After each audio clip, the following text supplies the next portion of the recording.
Haile is saying is culture is the ultimate battlefield. That is where we can make a difference. To maintain our culture, to recognize our culture, to uplift our culture.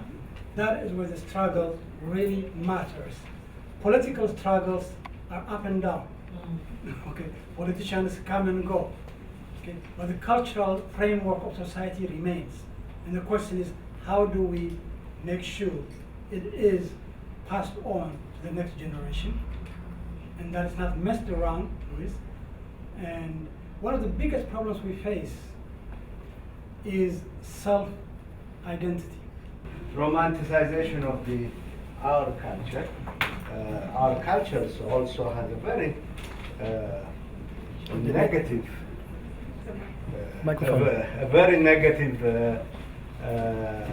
contribution. Our culture has demonized women. Our culture has demonized ethnicity. Our culture has demonized the oppressed. So this notion of romanticizing without critically examining, I think, is dangerous in itself.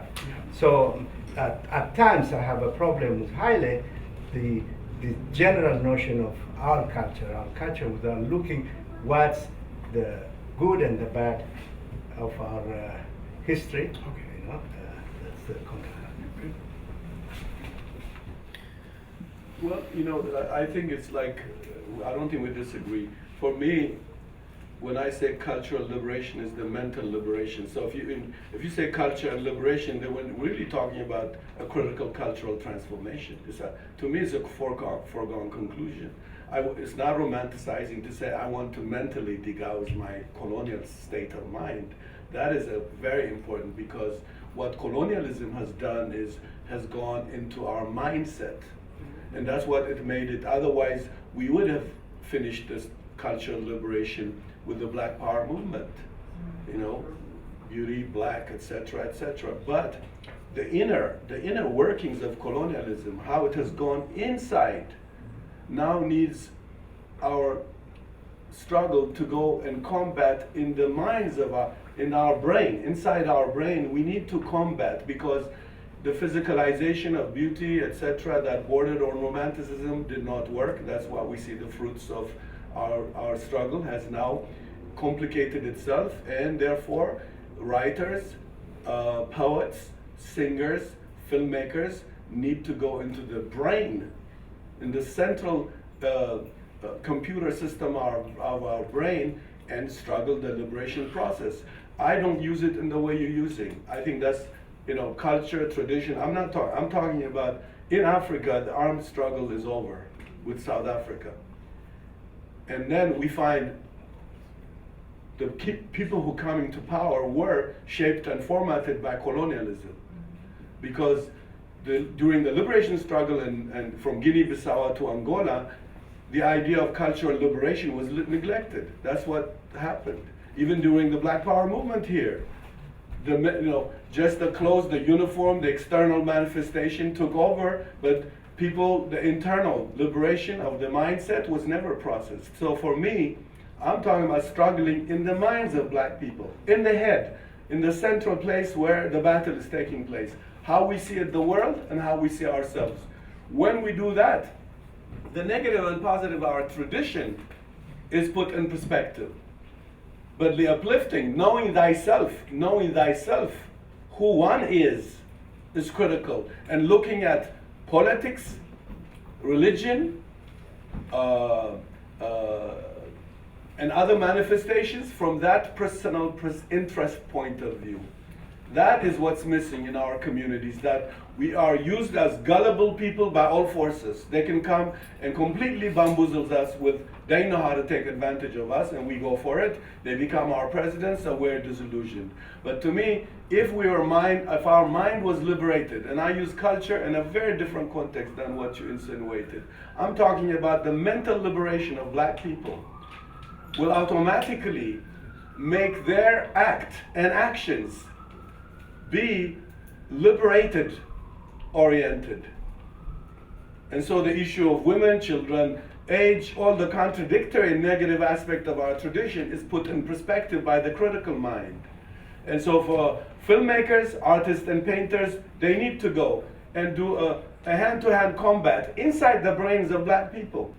And so as Africans, I believe, and it's not to romanticize Africa, we have a wealth, I'm not talking about mineral wealth, but cultural aesthetics, songs, folklores, and handicrafts and crafts and artworks that filmmakers could learn a great deal from than any film history class. For me, African sculpture teaches me to be a better filmmaker, as Eisenstein was studying kabuki sculpture to become a better filmmaker. I know how to value my people's worth. Shemane, for many Ethiopians, oh, he's Shemane. I study Shemanes the way they quilt color to find the psychology of green, yellow, and red in my society than what I imitated Western culture told me green is what. Green is not money in West Africa. Green in America is money. But I've heard people analyze some Ben's film, Haile, that the green table is money. No, it's not. It's not. Green has a different connotations in different parts of Africa, and that kid that comes from Ouagadougou or Benin or somewhere in Joburg better understand his people's notion of color, especially in the South African area where human beings have a certain originating spiritual power. There's an untold story of South Africa. Well, all this Bantu people when converged, there's an untold story of that mythology that can help people be a better filmmakers. In fact, white filmmakers still Egypt and African story to tell. Why not we tap into this whole psychological and cultural and color and physics knowledge that Africans had? And so it's so much complicated. We cannot just be imitator filmmakers. We're better off making imperfect film, but going towards innovation. I am to admit my film is imperfect. I will not defend it. I was really pleased to hear, New York Times says I'm good, etc. I'm a very imperfect film because I'm venturing on something to find my own self. So I don't say, oh, let me make a movie for people to say, no, I'm making a movie to grow and be a better guy for the next movie I'm planning to do. And that's what's involved in here. And so it's very important for us to understand one thing, that if you look at black people who are culturally liberated, there's not too much space for colonialism in their head. I know a brother from Hollywood said to me one time, how did they let you do this film, Sankofa? I said to him, I don't have the grammar called they let me do. Nobody lets me do. I dream and I go after it. It takes me 100 years, I don't care. But the issue here is, our thought mindset is inverted. To me, no one stops you from making, there's enough black people to turn towards, amass that energy. Even in this room alone, I could give you 20, 30 well-trained, brilliant black filmmakers in this room that I'm seeing. What needs is guts and spine. And this excuse of for me, if Hollywood slaps black people, I say good, I'm glad. A lot of blues from Hollywood, all of them, including the guy who makes Barbershop 1, 2, 3, 10, 20.